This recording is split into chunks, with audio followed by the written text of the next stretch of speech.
Greetings, this is Mr. Nobody. It's been a while because I've been a little bit of trepidation about presenting this series. I'm not sure how long it's going to be as I start this out, hopefully 2 or 3 parts, but if it grows longer, it does. The subject of this one is a true and factual discussion of what really went on behind the scenes. As a reporter, journalism once said, and they actually wove this into one of the James Bond movies, a really good story is not about what or when or who, it's about why. And that's what I want to get into, the why of the whole big January 6th event. What really happened? What was it really all about? And how could I, without knowing a thing about the various shenanigans that were going on with the Proud Boys and other such patriotic militia type people, you see, who were, I knew nothing of that. But I knew in advance. I prayed it would be otherwise. Sometimes prayers are just not answered. After some of the things that happened, I can kind of see where America didn't deserve to have such a prayer answered. Maybe I'll get to that too. That we would not see Congress do something that we knew they were supposed to do. What was supposed to happen, there was about 6 or 7 states, 6 that were really clearly which way did they go, razor thin supposed victories that, we'll get into that. Plus, there was another state that also did. I'm not sure why, because it wasn't really close there. But in 6 states that decided the 2020 election, Congress, in getting to those states, in going through the count, there was going to be an objection from a senator and a representative for each of those states. That Congress would break out, separated into the 2 chambers of House and Senate, and spend 2 hours on each state debating the whole situation.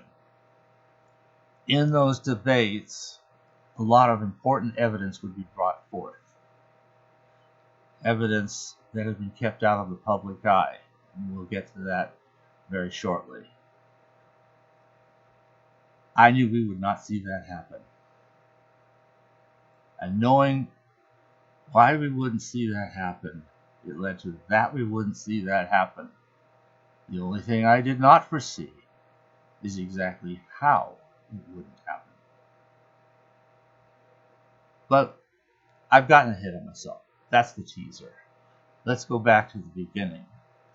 We all understand that it's more than a media bias against Trump. It's been an outright inflammatory attack from almost day one. Trump was perfectly fine and popular, even with all the same people that are devoting entire energies just to nothing but the silly purpose of trying to destroy him. They can't do it now. They've tried too many times. They've cried wolf too many times. And I think the real thing is this. See, the more we learn about all of what's been going on, we realize, Trump has been a Boy Scout. He's been a choir boy. He's played it straight all the way through. I mean, you won't find anything to equal what he's done. Not that he hasn't made the occasional mistakes, but at least the mistakes he's made have been honest ones. And so he's had a lot to learn. He's learned a lot. And hopefully, as America prays, we have another term. He'll be able to apply what he's learned and hopefully get a lot more accomplished. Although he did manage, despite a tremendous uphill swim, to accomplish a fair amount first term. So now we're going to have a second term, so America prays. And by the way, the other side does not pray because they don't really believe in God. They don't pray. You just can't have a real prayer life and not want Trump to be our next president. I'm sorry, but that's the way it is. You can invent gods of any kind. Father, mother god of LGBTQ, XYZ, AB, XYZ, you know, who wants, Biden or some other Democrat to win, not because they like Democrats, you know, and I'm not saying that Democrats are always a bad thing, but in recent decades, well, they have been. And it's sad, it's sorry. America stopped being a two-party system. I think probably, in a way, with the arrival of Jimmy Carter, as far as I'm concerned. He may have been just too boogerhead to know anything. So we come up to the career Trump. He decides to run. On that day, I thought this would be good. He is not going to be owned by anybody. All these other politicians, some of them mean well, some of them don't. But the problem is they're all controlled by their donor class, who can pull the plug on their campaigns, who can pull the plug on media support. It's all Mr. Smith goes to Washington kind of stuff. Suddenly you've got this, Taylor figure who's in control of all the media and all the newspapers, except for this tiny little Boy Scout, barely more than a fanzine sort of publication, are all, oh, Mr. Smith is holding up, America. He's not allowed. He's filibustering it. Congress can't get anything done, and it's all his fault. He stole land. He's making a profit, and blah, blah, blah, blah. And of course, lies, And there's only this little tiny Boy Scout paper, and even there, they find these, and they're tearing them up and so forth, so that people won't get the truth. And it's amazing. I mean, the parallels between that and the whole adventure of Trump are striking. It could be a whole worthy show of its own just to do a comparison, review that movie and how it compares to what we've seen with Trump. Mr. Trump goes to Washington. It really is. They've attacked him. They had this whole Russia plot thing. And as I give this now, the Durham report is finally published. It's finally out there. That was a long wait, but he took his time and he did his homework. And there's no saying, oh, he just made this stuff up. Every bit of it can be looked up. Every bit of it. The receipts, so as they now say, all of them. So they created this whole thing. It plagued his campaign. And then he's president, it plagued his presidency, as they kept saying, oh, Putin made him president. Really? Really? What's Putin supposed to have done? Did he donate to Trump's campaign? No evidence of that. Anyway, Trump didn't need that. He could write the check from his own personal fortune to pay the whole cost of it if he wanted. But he did actually have a fair amount of real support from real Americans. Oh, was there some Russian propaganda out there that was supposed to something? That claim has been floated from time to time. However, never has so much as a single particle of that supposed propaganda thing of Russia ever been identified. Not one bit. It's one thing. It's sort of like those Proposition 65 warnings you see in the door of a building. Here's the hospital, but there's a warning here. Proposition 65.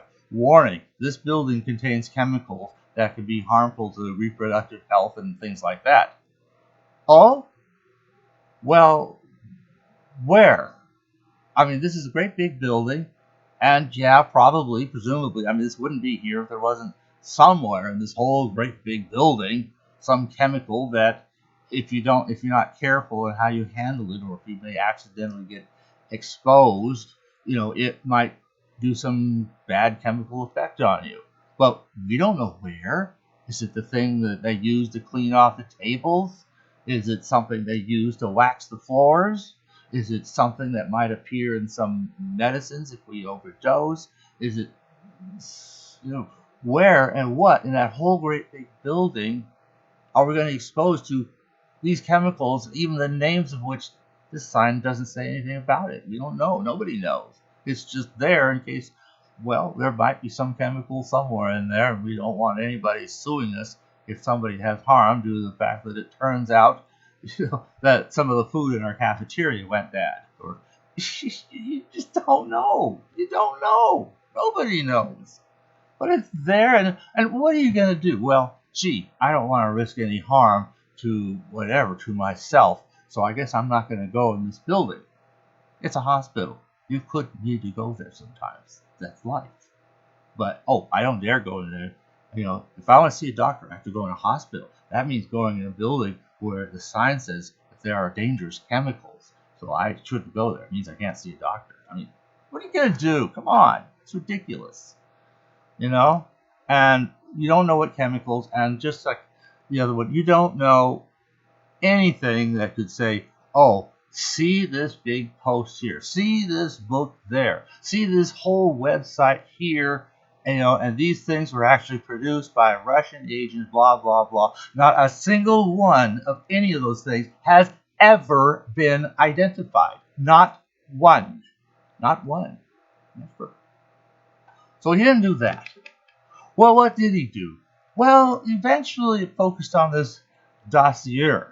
Well, Hillary Clinton had this guy steal from England, or some other guy, Ducento, or I forget his name, some other guy who kind of conspired to co-write this whole thing full of, just nonsensical garbage. Oh, wow, yeah, Trump used to go to some hotel in Moscow and pee on prostitutes or something. And it's like, really? Well, what room did that take place in? Off the room or even had a room number. Go to the hotel. Oh, we don't have any room by that number. Stuff that just happened. They didn't even bother to call up the hotel and say, give me a room number, just a real room number. I don't care which one. They could have just made that phone call. They didn't even go to that trouble. These stories are very hastily and poorly prepared. And obviously Putin had absolutely nothing to do with all that. Hillary's campaign, I should say. I don't know how big her role was in it personally. I think at the very least she approved of it, but, the real brains of the thing was probably some, DNC party, who knows who, Walker, who just came up with, well, we'll let this guy come up with this, and he'll farm some of it out to get somebody else, and they'll get some characters in the FBI who just wanted a lame excuse to spy on Trump's campaign, exactly as Nixon had spied on the Democrat campaign back in 1972. This really is Watergate all over again. And how long is it going to really have the effects that Watergate had? It's an amazing thing the Republican Party survived the original Watergate hotel thing with President Nixon. And as it was, that was kind of the end of Nixon's, political career ultimately. So we had, and how is that supposed to be helping Trump get elected? That part has never been satisfactorily explained. I hear Trump used to pee on prostitutes in the hotels in Moscow. I'm going to vote for him just because of that. No, come on. Really? No, of course not. How is that supposed to have helped him get elected? That would just hurt him. So even if hypothetically Putin had anything to do with any of all that, why is Putin working so hand in glove, not with Trump, but with Hillary, with his opponents, his political opponents? They're the ones who are gaining from this whole thing. They're the ones who like having a weak America that could be pushed around and bullied. They're the ones that want an America that doesn't have cojones. Yeah, never mind. But so Trump had to be attacked. It was an unverified story, and everyone knew it was an unverified story. A lot of them even knew who made it up. They knew it was that. They knew there was no truth. But it just went on and on and on and on. And then we get much later on something else. We all know the Hunter Biden laptop. Oh, we haven't verified that. Actually, they had. So we don't want anybody knowing about it. And they hadn't verified the other one. They sure wanted everybody knowing about that. Day after day, week after week, month after month, year after year, it just went on and on and on and on. Oh, Trump, Russia collusion went on, and based on nothing, thin air. I mean, I don't know how many times shit said, I've got some real evidence, and boy, when I come out with it, it's gonna be a bombshell. He never could because he had nothing. He was an empty hand. It was bluffing. It was just a bluff from day one. Well, so you've got this kind of systematic attack. Now, what's not clear, I mean, originally I think Trump was just earmarked by, the Democrat Party as Hillary's opposition. We need to get Hillary in to continue destroying America the way Obama had been for 8 years. We want to continue the abomination, of America. So, Trump's the one running against Hillary because, none of the others really stood out. Since that's how it's going again this time, too. Last time, I don't know, Ted Cruz made a real good faith effort to try to compete, but, he didn't have a chance, and neither did any of the other Republicans back in the 2016 primaries. Well, now we're coming up to 2024 primaries, and now it's Ron DeSantis and maybe some others who are trying. I think their best bet would just be, don't burn your bridges. Compete if you must. That's okay. Make some good debate points. Trump will use those to his advantage, which is a good thing. And don't burn your bridges. And maybe, Trump might endorse you as his heir apparent. It's worth trying. It's what I would do if I was any of these other people. So, but we all know who's going to win the Republican primary.